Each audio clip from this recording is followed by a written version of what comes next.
옛 중국 속담을 보면 회수 이남의 귤나무를 회수 이북에 심으면 탱자가 된다라는 말이 있습니다. 남귤 북지라는 고사성어에서 유래한 말입니다. 옛날에 귤나무는 매우 귀중한 나무였습니다. 아무나 먹을 수 있는 그런 열매가 아니었습니다. 왕이나 혹은 아니면 아주 큰 부자들만 먹을 수 있는 귀한 나무였습니다. 그런데 그 귀한 나무를 궁궐 가까운 곳으로 옮겨 심어 놓으니까 이상하게 변해버린 것이었습니다. 달콤했던 귤이 도저히 먹을 수 없는 탱자로 변해버린 것이었습니다. 오늘 이스라엘도 이와 같았습니다. 하나님께서 이스라엘을 아주 귀하게 여기셨습니다. 그들을 너무나 사랑하셨습니다. 오늘 우리가 읽지 않았지만 호세아 9장 10절 말씀을 보면 옛적에 내가 이스라엘 만나기를 광야에서 포도를 만남같이 하였으며 너희 열조 보기를 무화과 나무에서 처음 맺힌 첫 열매를 봄같이 하였거늘 이라고 이스라엘을 표현하신 말씀을 볼 수 있습니다. 하나님은 메마른 광야에서 갈증에 시달리다가 만난 그 포도 열매처럼 그 광야 물을 구할 수도 없고 거칠고 메마른 그곳에서 갈증에 시달리다가 포도나무를 발견했을 때 먹게 되는 그 포도 열매 얼마나 귀하겠습니까? 또 얼마나 기쁨이 되겠습니까? 또 무화과 나무에서 첫 열매를 기다리다가 드디어 처음 첫 무화과 열매처럼 이스라엘을 기뻐하시고 귀하게 여기셨습니다. 무화과 나무는 심고 나서 바로 열매를 거두는 것이 아니라 한 5, 6년 지나야지 첫 열매를 거둘 수 있다고 합니다. 그러니 무화과 나무를 심고서 그 첫 열매를 처음에 거두었을 때 그 농부의 기쁨은 말로 다 할 수 없을 것이며 그 첫 열매는 얼마나 귀하겠습니까? 마치 하나님은 이스라엘을 이렇게 여기셨다라는 것입니다. 광야에서 만난 포도같이 또 기다리고 기다리다가 얻은 무화과 나무의 첫 열매같이 그렇게 이스라엘을 기뻐하시고 귀하게 여기셨습니다. 그렇게 귀한 이스라엘을 애굽에서 잘 퍼내서 가나안 땅에 조심스럽게 심어 놓으셨습니다. 그것은 그들을 하나님의 거룩한 소유요 제사장 나라로 삼으셨기 때문이었습니다. 그래서 세상을 향해서 이 제사장 나라와 거룩한 소유 하나님의 택한 백성으로서의 그런 삶을 살라고 그래서 세상을 향해서 하나님 나라의 맛을 알리도록 하기 위해서였습니다.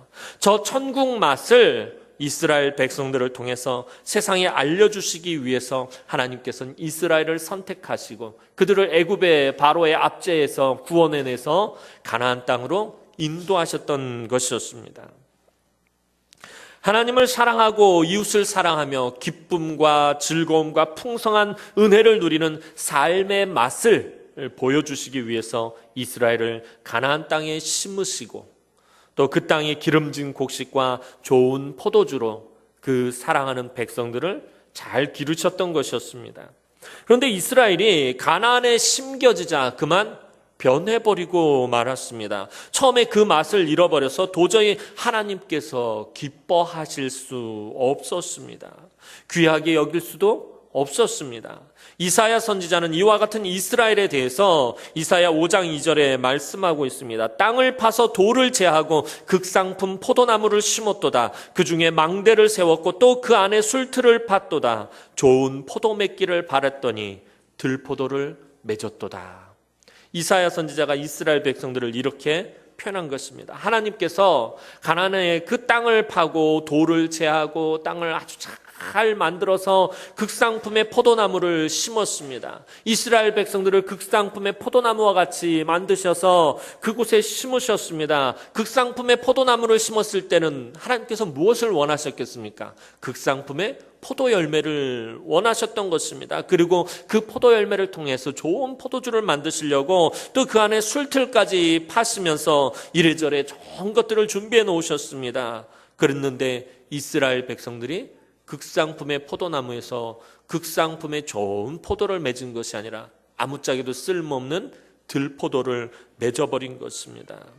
적과 꿀이 흐르는 축복의 땅에 이스라엘을 극상품의 포도나무처럼 여기시면서 심으셨습니다. 그런데 이스라엘 백성들이 하나님의 뜻을 저버리고 아무짝에도 쓸모없는 들포도가 되어버린 것입니다. 주님도 마태복음 5장 13절에서 분명히 말씀하십니다. 너희는 세상의 소금이니 소금이 만일 그 맛을 잃으면 무엇으로 짜게 하리요? 후에는 아무 쓸데없어 다만 밖에 버리워 사람에게 밟힐 뿐이니라. 주님은 하나님 나라의 맛을 소금으로 비유하셨습니다. 이 더럽고 소망 없는 세상에서 우리는 하나님 나라의 맛을 보여주어야 하는 사람들입니다. 그리스도인들은 살맛이 안 나는 세상을 살맛 나게 만들어야 하는 사람들이라는 것입니다. 저와 여러분들은 이 땅 가운데서 그러한 사명 때문에 하나님께 부름을 받은 자들입니다. 오늘 말씀이 우리에게 주는 메시지가 무엇입니까? 하나님이 주신 그 하나님 나라의 맛을 잃어버리고 오히려 세상의 맛을 부러워하면서 그들과 똑같은 삶의 방법으로 사는 사람은 너무나도 중요한 것을 잃어버리게 된다는 것입니다. 결국에 하나님 나라를 잃어버린다는 것입니다. 구원의 감격과 구원의 은혜와 구원의 기쁨을 다 잃어버리고 세상 사람들과 똑같이 산다면 하늘의 은혜와 하늘의 축복으로 기르고 보호할 필요가 없다라는 것입니다. 하나님께서 나에게 주신 하나님 나라의 맛을 잃어버린다는 것은 모든 것을 다 잃어버리는 것입니다. 다시 말해서 하나님께서 저와 여러분을 부르신 그 목적대로 살지 못하고 하나님의 그 부르신 선하신 뜻과 아름다운 계획대로 살지 못하면은 모든 것을 다 잃어버린 것과 마찬가지라는 것입니다. 하나님 나라의 맛을 잃어버리면서 돈을 벌고 하나님 나라의 맛을 잃어버리며 자녀들을 대학에 보내고 하나님 나라의 맛을 잃어버리면서까지 세상에서 성공하고 하나님 나라의 맛을 잃어버리며 스펙을 쌓는 것을 우리는 포기해야 합니다. 그렇게 세상의 것을 하나님 나라보다 귀하게 여기지 않는 사람에게 하나님께서는 은혜와 사랑을 베푸시고 여전히 하늘의 거룩한 양식과 하늘의 신령한 포도주를 풍성하게 먹이시는 것입니다. 그러나 천국의 맛을 잃어버린 사람은 약속의 땅에 심어놓을 필요가 없습니다.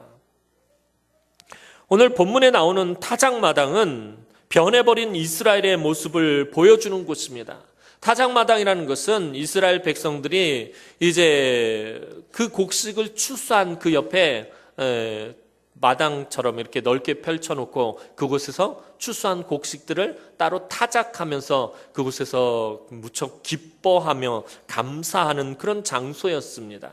그곳에서 그 곡식을 타작할 때까지 장막을 쳐놓고 그곳에서 기거하면서 하나님 앞에 기뻐하고 감사하는 그런 장소였습니다.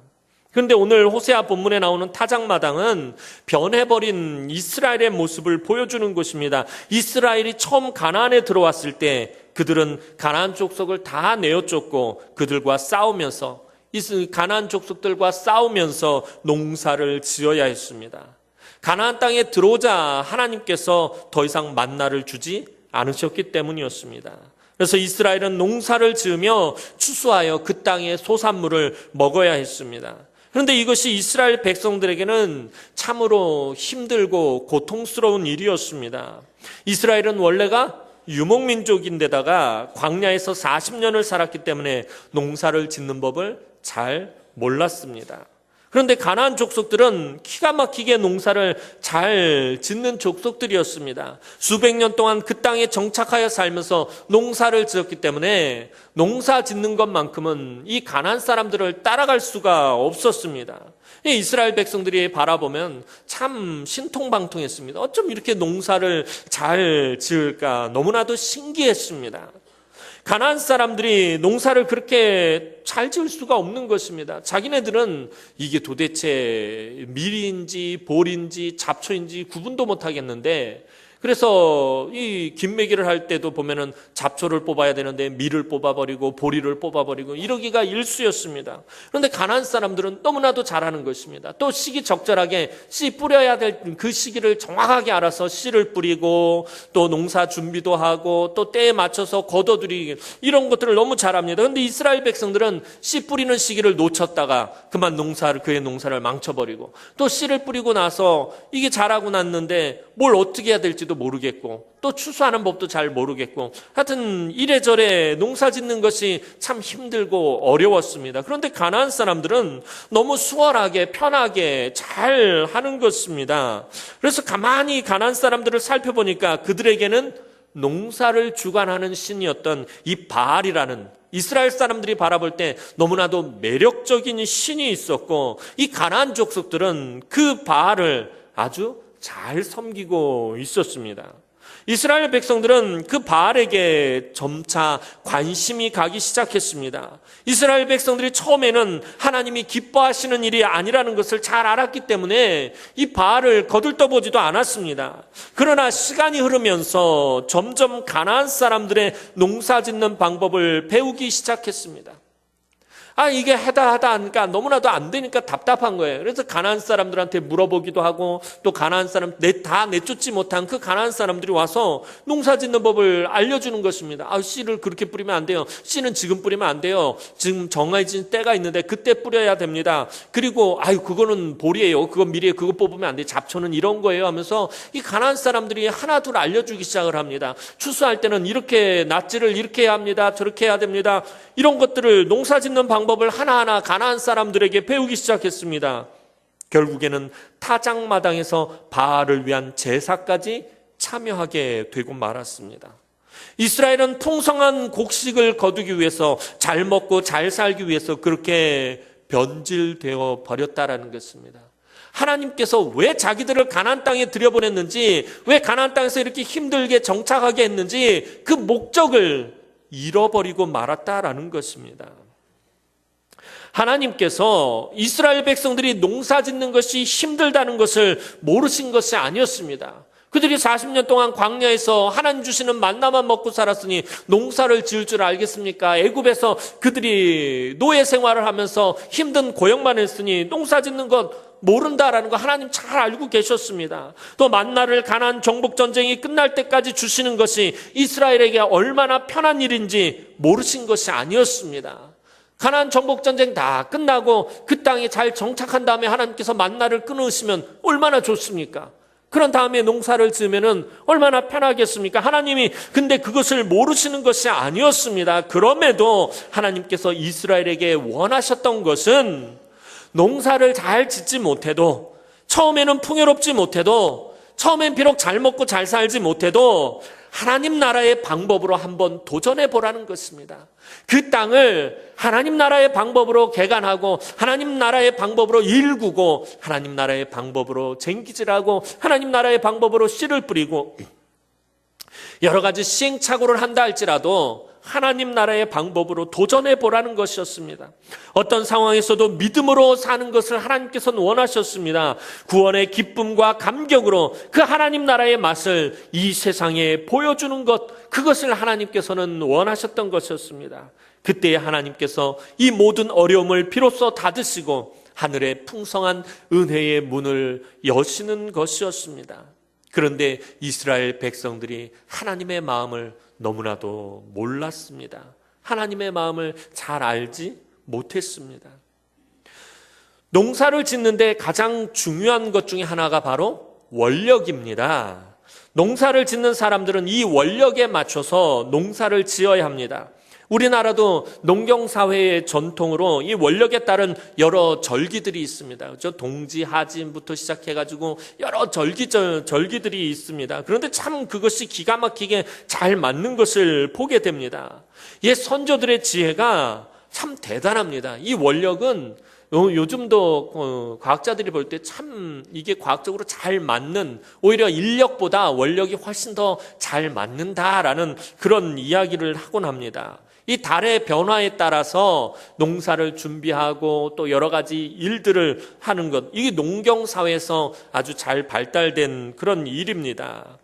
그런데 하나님께서 이스라엘 백성들을 가나안 땅에 들여보내시면서 아무것도 알려주시지 않고 아무것도 가르쳐주시지 않고 그들을 가나안 땅에 들여보내신 것이 결코 아니었습니다. 하나님은 이스라엘 백성들이 가나안 땅에 들어가기 전에 이미 하나님 나라의 원력을 알려주셨습니다. 하나님 나라의 절기들을 알려주시고 가르쳐주셨다라는 거예요. 모세오경을 보면, 율법을 보면 몇째 달 몇째 일에 무슨 절기를 지켜라 라고 하나님 분명히 말씀하셨다는 거예요. 그런데 하나님 나라의 절기들은 분명히 농사 짓는 것과 관련이 있다는 것입니다. 씨를 뿌려야 할 때 지키는 절기들과 추수를 할 때 지켜야 하는 절기들이 분명히 정해져 있다라는 것입니다. 그러니까 하나님께서는 이스라엘 백성들을 가나안 땅에 그냥 들여보내신 것이 아니라 하나님 나라의 농사 짓는 방법을 분명히 알려주시고 들여보내셨다라는 거예요. 하나님 나라의 원력과 하나님 나라의 절기들을 그대로 알려주시고 가르쳐주신 다음에 그들을 가나안 땅에 들여보내셨습니다. 그래서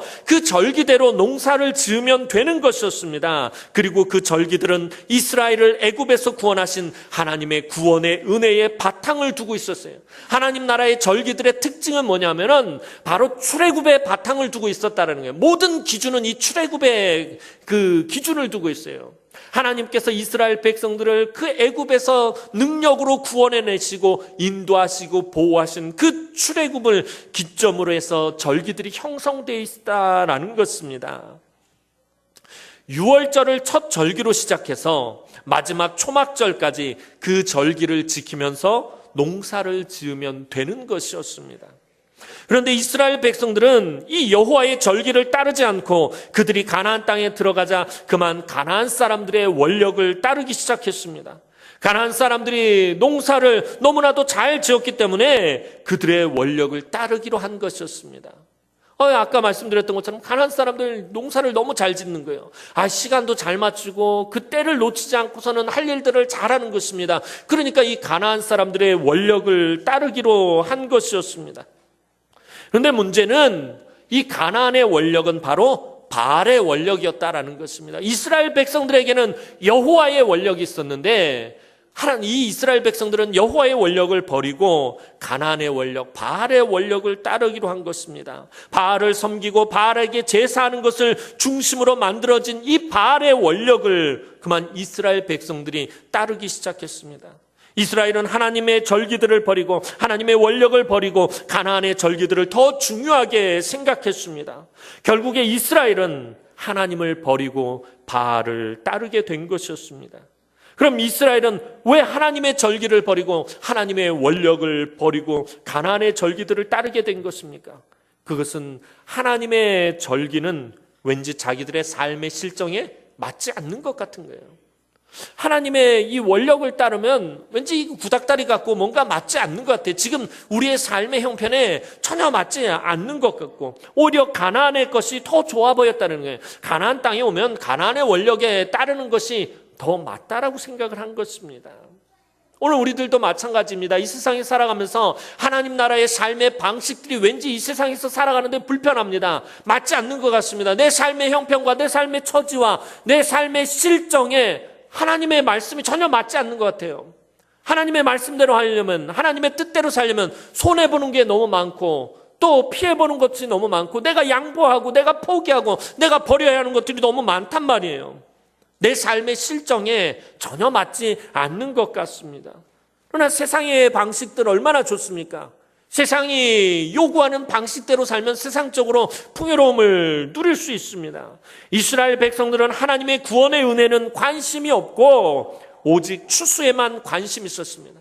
하나님의 절기를 버렸다라는 말은 다시 말하면 하나님의 구원의 은혜를 버렸다라는 것입니다. 출애굽의 구원의 은혜를 바탕으로 하나님의 원력과 절기들이 만들어졌기 때문에 그것을 포기하고 버렸다라는 얘기는 하나님의 구원의 은혜를 포기했다라는 것입니다.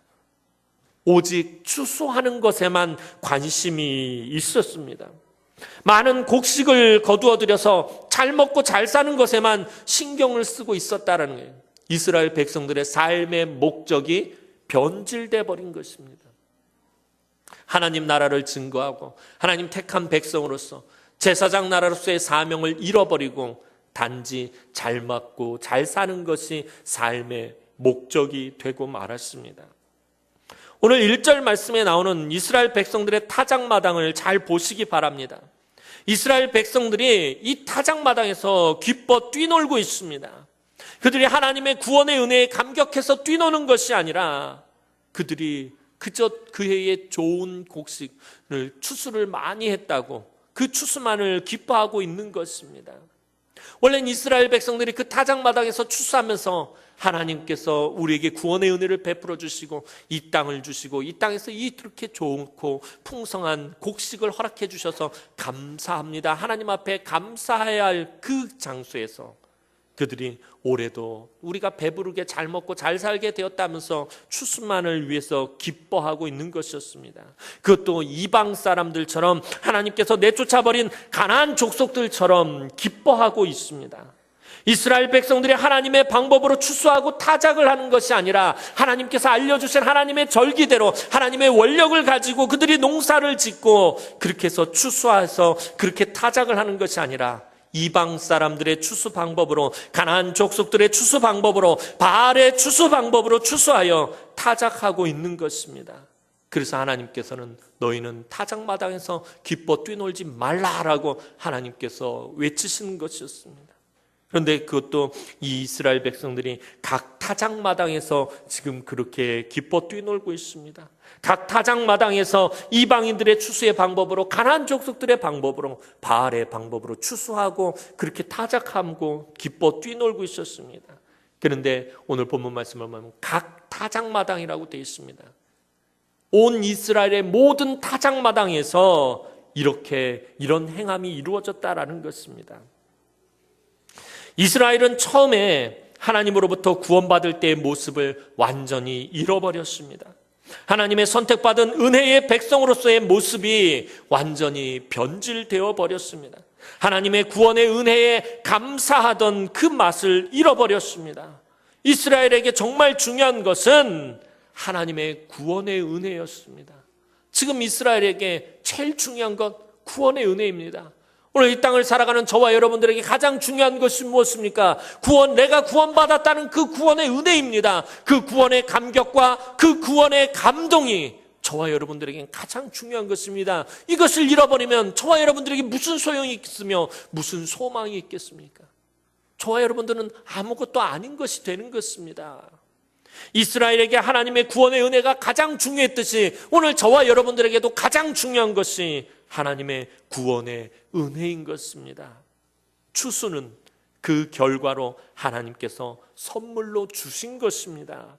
이 모든 것이 죄사함의 결과로 얻게 된 하나님의 선물이었습니다. 이스라엘의 절기들이 하나님의 구원에 그 바탕을 두고 있다는 것, 그 말은 다시 말하면 모든 것이 죄사함의 결과로 얻게 되는 하나님의 귀한 은혜의 선물이었다라는 것입니다. 그래서 이스라엘은 감사의 제사를 드릴 때 꼭 속죄의 제사를 함께 드리거나 아니면 속죄의 제사를 드릴 때는 반드시 감사의 제사를 함께 드렸습니다.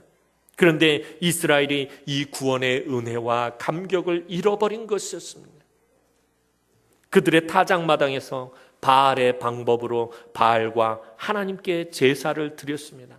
사사기를 살펴보면 작년까지 금요 심야 기도회 때 사사기를 살펴봤었는데요. 사사기 말씀을 잘 보면 이스라엘 백성들이 어떤 모습을 보이고 있냐면은 그들이 바알도 섬기고 하나님도 섬기는 이상한 짬뽕같이 돼 있는 이상한 종교를 가지고 있는 모습을 보게 됩니다. 바알의 방법으로 하나님을 섬기고 있어요. 그러니까 이스라엘 백성들은 하나님을 완전히 버린 것이 아니라 바알도 섬기고 하나님도 섬기고 그럼 누이 좋고 매부 좋고 이게 모든 것이 좋은 것이 아니냐 그렇게 생각한 거예요. 광야에서 우리 조상들을 인도한 그 하나님도 섬기고 또 가나안 땅에서 이 농사를 주관하는 바알도 섬기고 그러면 일석이조 좋은 것이 아니냐 그러면서 바알도 섬기고 여호와도 섬기고 아주 엉망진창이 되어 있었다라는 것입니다. 그래서 타작마당에서 바알의 방법으로 바알과 하나님께 제사를 드렸습니다. 호세아 선지자는 그런 이스라엘 백성들을 향해서 무엇이라고 말하고 있습니까? 너희가 음행의 값을 좋아하였느니라 라고 이렇게 외치고 있습니다. 지금 이스라엘이 풍성하게 추수해서 타작하고 있는 것은 하나님께서 그 백성들에게 구원의 은혜의 선물로 주신 것이 아니라 이 모든 것은 이스라엘 백성들의 음행의 값이었다라는 것입니다. 바알을 사랑하고 바알과 음란한 짓을 하고 얻은 품삯이었다라는 것입니다. 세상과 타협하고 얻어낸 그런 품삯이었습니다. 오늘날 많은 그리스도인들은 얼마나 많은 돈을 벌고 얼마나 많이 성공하고 얼마나 많이 출세했느냐에 관심이 있습니다. 무슨 일을 하든지 많이 벌기만 하면 된다고 생각합니다. 많이 모으고 많이 벌어서 하나님께 많이 드리면 그만이다라고 생각합니다. 그러나 하나님이 중요하게 보시는 것은 우리가 얼마나 많이 벌어서 얼마나 많이 바쳤느냐, 이것이 중요한 것이 아닙니다. 물론 이것도 중요합니다. 그러나 하나님께서 더 중요하게 보시는 것은 우리가 어떤 마음으로, 어떤 믿음으로, 어떤 방법으로 살았느냐라는 거예요. 여러분들이 물질을 모을 때 어떤 방법으로, 어떤 믿음으로, 어떤 그런 마음으로 물질을 모았느냐라는 거예요. 여러분들의 자녀들이 공부할 때 어떤 마음으로, 어떤 믿음으로, 어떤 방법으로 공부했느냐라는 것입니다. 청년들이 이 땅을 살아갈 때 어떤 마음으로, 어떤 믿음으로, 어떤 방법으로 살아갔느냐라는 것입니다. 어떤 사람이 적게 벌었어도 믿음으로 하나님의 방법으로 한 것은 하나님의 구원의 은혜요, 구원의 선물입니다.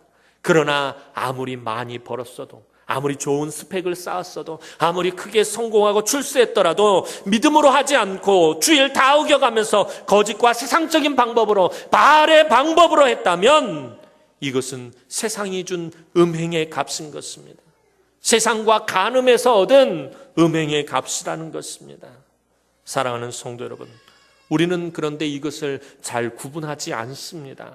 그러나 하나님은 이것을 명확하게 구분하신다는 것을 기억하시기 바랍니다. 우리가 엄청난 대가를 치르고 구원받았다는 사실을 잊어버리거나 십자가의 사랑과 은혜에 무뎌지면 구원받은 은혜는 작게 생각하고 이 세상에서의 풍요로움에 자꾸 관심을 가지게 됩니다.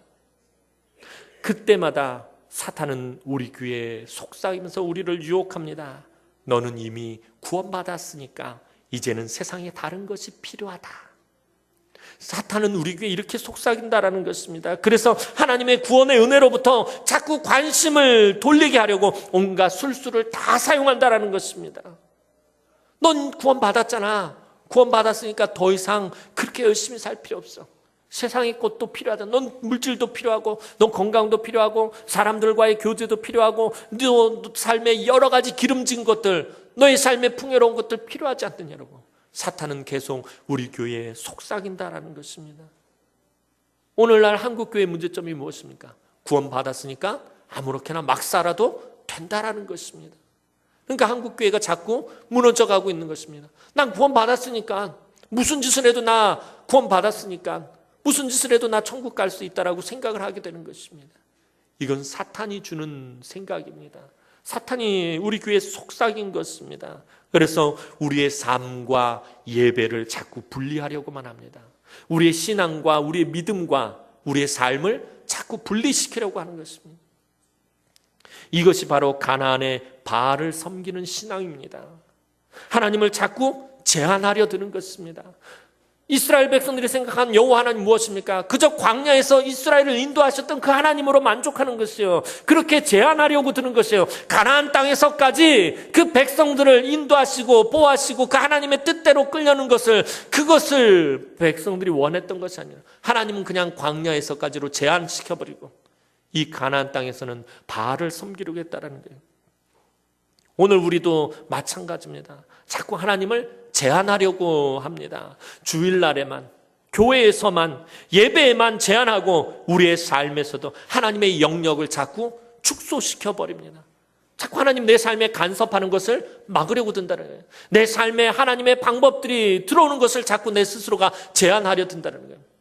자꾸 손해보고 피해보고 상처받고 아픈 문제들이 생기니까 하나님의 방법, 하나님의 원력, 하나님의 절기들이 내 삶에 들어오는 것들을 막으려고 든다라는 것입니다. 예배와 삶은 결코 분리될 수 없습니다. 신앙과 삶은 분리될 수 없습니다. 우리의 삶도 살아있는 산제사로 하나님께 분명히 드려져야 합니다. 삶이 더러우면 예배가 변질됩니다. 삶이 깨끗하면 예배도 깨끗합니다. 깨끗하지 않은 삶을 살면서 드리는 예배는 아무리 기름과 재물이 많아도 변질된 예배입니다. 제가 누누이 말씀드리지 않습니까?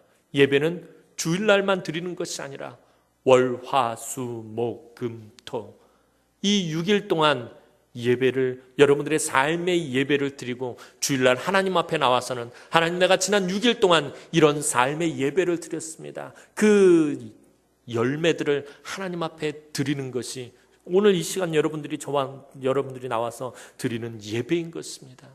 주일날만 드리는 것이 아닙니다. 그리고 예배는 지난 일주일의 삶 동안 준비되어져야 합니다. 주일날만 예배를 드리고 주일날만 아침에 분주하게 준비하고 나오는 것이 아니라 월요일부터 토요일까지 주일의 예배가 준비되어져야 한다는 것입니다. 그래서 여러분들 이 주일 온전한 하나님 앞에 예배를 드리기 위해서 철저하게 준비하셔야 합니다. 주일날 예배 시간에 졸지 않기 위해서 토요일날 일찍 주무셔야 합니다. 토요일날 드라마 보고 이것저것 TV 시청 다 하면서 밤늦게 자고서는 주일날 일어나가지고 나와가지고서는 머리 땡 해가지고서는 주의 말씀이 좋사오니, 여기가 좋사오니 내가 여기서 잠을 자겠나이다. 주께서 사랑하시는 자에게 잠을 주시는도다. 할렐루야.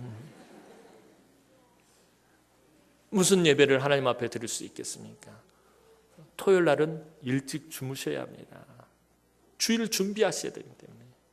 토요일은 교역자들만 주일을 준비하는 것이 아니라 여러분들도 준비하고 계셨다가 나오셔야 된다는 거예요. 전에도 한번 제가 말씀드렸잖아요. 옛날에 우리 어른들, 우리 지금 여기 계신 우리 오마니 세대들, 또 우리 할머니 세대들 예전에 신앙생활 어떻게 하셨습니까? 토요일 되면 벌써 옷 깨끗하게 제일 좋은 옷 세탁해가지고 빳빳하게 잘 데려놓고 준비 싹 했다가 주일날 아침에 그 옷 입어 보내고, 또 아이들한테 헌금 내고, 여러분들 헌금 드릴 때 어떻게 했습니까? 신권 잘 준비해가지고 그걸로 드리고, 또 신권이 없으면 저희 할머니 같은 경우는 다리미로 돈 다 데려가지고 그렇게까지 준비를 하시더니 그냥 보면서 왜 굳이 저렇게까지 할 필요 있나? 저거 외식이지, 저게 보이자고 하는 것이지라고 여러분들 그렇게 말할 수 없습니다. 하나님 앞에 온전한 예배를 드리기 위해서 그런 것 하나하나까지도 신경 쓰고 주의를 기울이고 집중하고 준비해서 주일날 하나님 앞에 예배 드리는 사람과 그냥 주일날 아침에 부랴부랴 준비해가지고서는 대충 하고서 나온 사람하고는 분명히 받는 그 은혜는 다르다라는 것입니다. 삶이 예배로 나타나는 것입니다. 삶이 깨끗해야 예배도 깨끗합니다. 삶의 준비가 되어져야 예배도 온전하게 드려지는 것입니다. 이스라엘 백성들의 삶의 목적은 가나안 땅을 차지하는 것이 아니었습니다. 그런데 이스라엘 백성들은 그 땅을 차지하는 것이 목적이라고 생각했어요. 그 땅에서 잘 적응하고 잘 정착하고 행복하게 사는 것이 목적이라고 생각했습니다. 그러나 그것이 이스라엘 백성들을 향하신 하나님의 목적이 아니었습니다. 이스라엘 백성들의 삶의 목적은 그들과 함께 하시고 인도하시며 가나안 땅을 주신 하나님을 알아가고 하나님을 기뻐하는 것이었습니다. 그렇지 못할 때 이스라엘은 더 이상 이스라엘이 아닌 것입니다. 그래서 호세아 선지자는 이 백성이 여호와를 아는 지식이 없어서 망하는도다, 그렇게 목이 터져라 외쳤던 것입니다. 사랑하는 성도 여러분, 하나님의 사랑받는, 하나님이 기뻐하시고 귀하게 여기시는 삶을 살아가시기를 소망합니다. 하나님의 방법으로 살아가시기 바랍니다. 비록 손해를 보시더라도, 비록 여러분들이 포기하는 것이 많다 할지라도 하나님의 구원의 은혜의 바탕을 둔 그 하나님의 방법으로, 하나님 부르신 목적대로 하나님 기뻐하시고 귀하게 여기시는 그런 삶을 살아가시기를 소망합니다. 우리가 살다 보면 때때로 우리 주의를 지키지 못할 때가 있어요. 하나님의 방법대로 살지 못할 때가 있어요. 부득이하게 그러할 때가 있다라는 것입니다. 근데 그것을 당연하게 여기면 안 됩니다. 어쩔 수 없잖아. 직장에서 출장 가라고 그러는데 내가 출장까지 포기하고 그러고 갈 수는 없잖아. 그걸 당연하게 여기서는 안 된다는 거예요. 내가 지금 아파서 병원에 입원해서 주일날 나올 수 없으니까 그렇게 당연하게 생각하시지 말라라는 것입니다. 하나님의 방법이라는 게 무엇입니까? 그냥 죽을 똥쌀똥 하면서 그러고서 하나님 앞에 나오라는 얘기가 아닙니다. 그런 상황 가운데 놓였을 때 어떤 마음이 되어야 되는 것입니까? 애통하는 심정이 되어야 한다는 것입니다. 주일날 출장을 가는 직장인들이 있다면은 하나님, 내가 지금 하나님 앞에 나가서 예배 드려야 되는데 지금 예배하지 못합니다. 내 마음이 그로 인해서 너무나도 상합니다. 내 마음이 너무나도 애통합니다. 하나님 앞에서 애통해야 한다는 것입니다. 그것이 이 땅을 하나님의 방법으로 살아가는 것입니다. 하나님께서는 네 직장 다 때려치고 주일날 하나님 앞에 나와서 예배드리라, 그렇게 말씀하시는 것이 아닙니다. 하나님 내 마음의 중심을 보시기 때문입니다. 하나님, 내 마음이 너무나도 애통합니다. 내가 하나님 앞에 나와 예배해야 되는데 지금 육신이 아파서 병원에 있습니다. 하나님, 내가 지금 예배해야 되는데 내 삶이 이렇게 곤고한 가운데 있습니다. 애통하면은 하나님께서 그 마음을 보신다라는 거예요. 심령이 애통하는 자는 복이 있나니 저희가 위로를 얻을 것이다. 하나님 분명히 말씀하고 있다는 거예요. 하나님께서 원하시는 제사는 상한 심령이라고 하나님 분명히 말씀하고 있다는 것입니다. 사랑하는 성도 여러분들, 하나님이 기뻐하시고 귀하게 여기시는 삶을 사시기 바랍니다. 날마다 하나님의 구원의 은혜에 감격하여서 그 십자가의 사랑과 은혜를 덧입고 우리의 모든 삶을 살아있는 산 제사로 하나님께 드리시기 바랍니다. 우리가 하나님의 놀라운 구원의 은혜를 입은 얼마나 존귀한 자들인지 깨닫지 못하면 하나님의 백성은 망하게 되어 있습니다.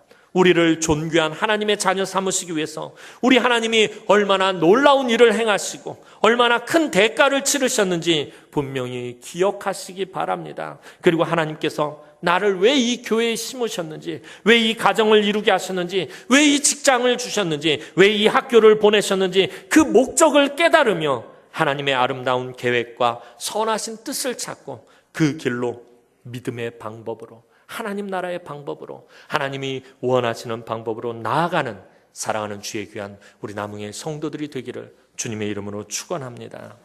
기도드리겠습니다. 사랑과 은혜가 많으신 아버지 하나님, 은혜와 사랑을 진심으로 감사를 드립니다. 오늘도 사랑하는 주의 귀한 성도들이 하나님 앞에 나와 예배합니다. 하나님, 이 예배를 받아 주옵소서. 하나님, 사랑하는 주의 귀한 성도들이 늘 하나님 앞에 일주일의 삶을 살아있는 산제사로 하나님 기뻐하시는 예배로 드리게 하시고 그 삶의 열매들을 거두어 주일에 하나님 앞에 나와 기쁨과 감사함으로 예배하게 하여 주옵소서. 이 땅을 살아갈 때 여호와의 원력과 여호와의 절기와 여호와의 방법으로 살아가게 하여 주옵소서. 바알의 방법과 바알을 따라가지 않게 하시고 바알을 사랑하지 않게 하시고 바알의 원력을 따라가지 않도록 하나님, 사랑하는 성도들을 지키고 보호하여 주옵소서. 날마다 하나님과 함께 동행하며 복된 인생, 복된 삶을 살아갈 수 있도록 하나님께서 축복하여 주시옵소서. 감사를 드렸고 예수님의 이름으로 기도하옵나이다. 아멘.